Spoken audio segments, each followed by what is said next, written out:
Päivää. Olen metsässä lenkillä koirani kanssa.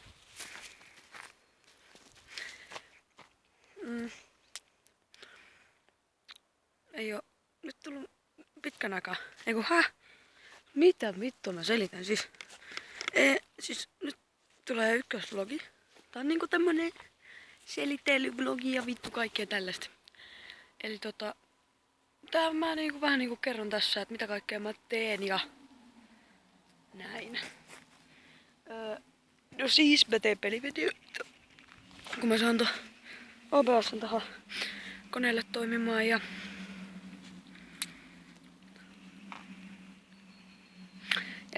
sitten mä teen vlogeja, testejä, kaikkea mahdollista. Joo, aurinko on perseestä. Eli jatketaan. Mä nyt lähden kuvaamaan ensimmäistä pelivideota YouTube Bandicamilla kuvaamaan tai Frapsillä, en tiedä vielä. Amand, tän! Ama! Tänne nyt! Noniin. Vittu, hiukset lakkaa keeliä. Jotain äkkiä. Noniin, nyt! Eli mä lähden tästä nyt sit kuvaamaan pelivideota ja niin. Arvoisin mä tässä jotain höpistä. Eli siis mä keksin ton nimen, mä en edes tiedä mistä, mulle tuli vaan mieleen joku FOS.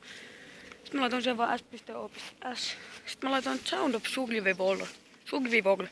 Semmonen jännä.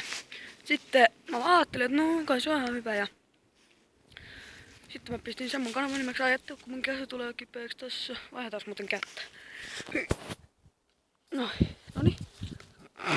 Toi vaan vähän haittaa. Noniin. Nyt. Ama, tule tänne. Mennään kotiin. Noniin.